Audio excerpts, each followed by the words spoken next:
We're here at the S&S Museum in Viola, Wisconsin. And with me I have Anders Nygren. He is the founder of Flathead Power.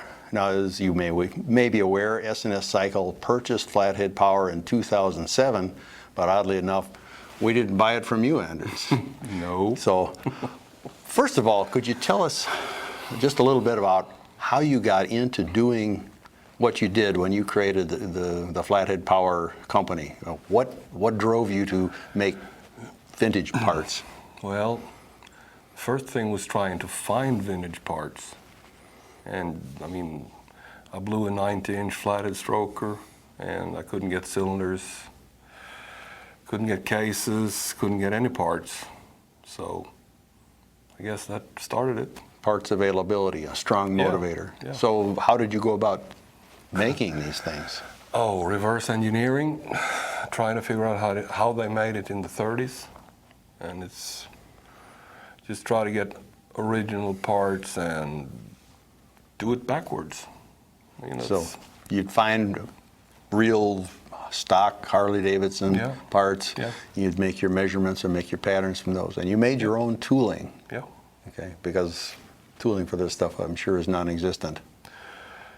I didn't even look.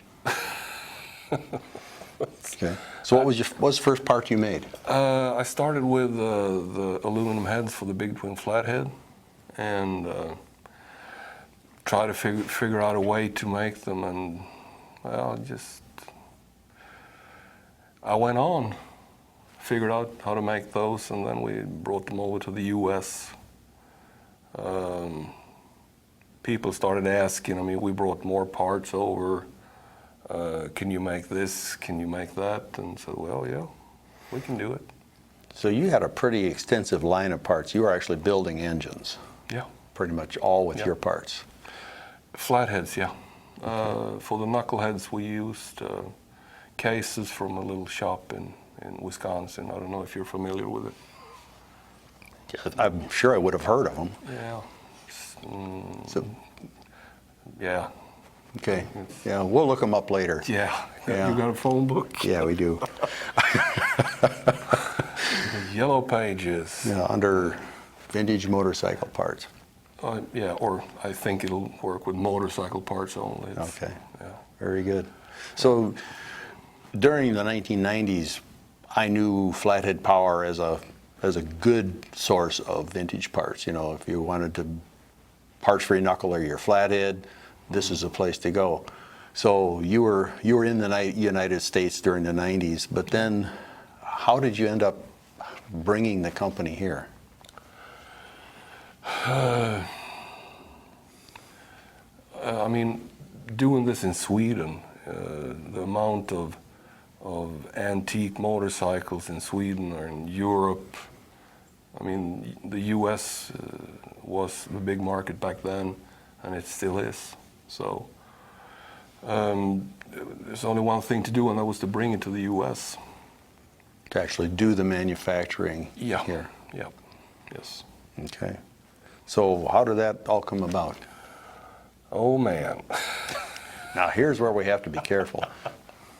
No, not careful, it's just... Well, let me put it this way. There's a lot of weird stories going around about Flathead Power and, you know, various things, and S&S ended up with Flathead Power, and I guess this is an opportunity for us to say, okay, this is what actually happened here, you know, because you're the guy, right from the horse's mouth. I think you can tell us exactly what happened. Yeah, I hooked up with some American interests, and they bought 80% of the company.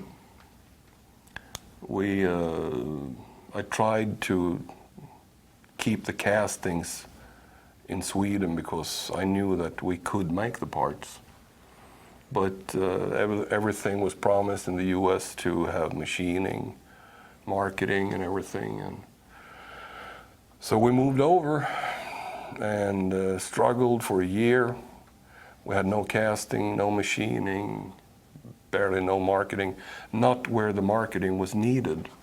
Like in, you have to go to the antique meets and everything. And these guys, they just wanted to, I don't know, be big shots, go to indie dealer shows, stuff like that. And that's not the market for those parts. So, well, about a year later, I got a phone call that I was fired. The founder of the company is fired. Yeah. There's something wrong with this picture, but go on, please. I don't know if it's you or me that is wrong in this picture. No, we're both right. Yeah. Yes, I mean, things just didn't work out. So you were fired. Yep. And you were out of the picture then? Well, I mean, my work visa expired and couldn't renew that due to certain reasons. Since you didn't have a job anymore. Right, Okay. no income.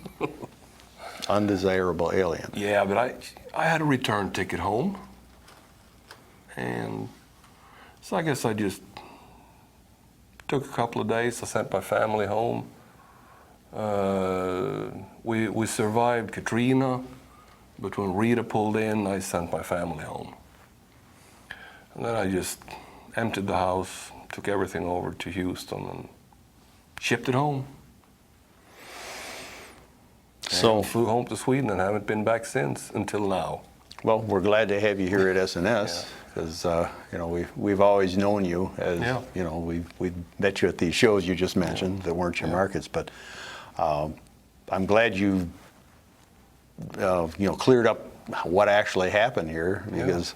I mean, we get a lot of comments on our website about well, what actually happened and how did you guys take this over from Anders? Well, I wasn't there. He wasn't there, and it's an unfortunate story, I guess. Yeah. But we're happy to have Flathead Power as part of the SNS line, And I'm happy that it's still there. It's surviving. and we hope Because to I do. spent, what, 13 years of my life. You'd hate to see it just go down the drain. Yeah, yeah. It is our intention to make this thing work and improve it and make it grow. I can tell by the things that I've seen today. You guys are doing a hell of a Well, job. Anders, you're a great guy. Thank you, sir. Thanks for coming.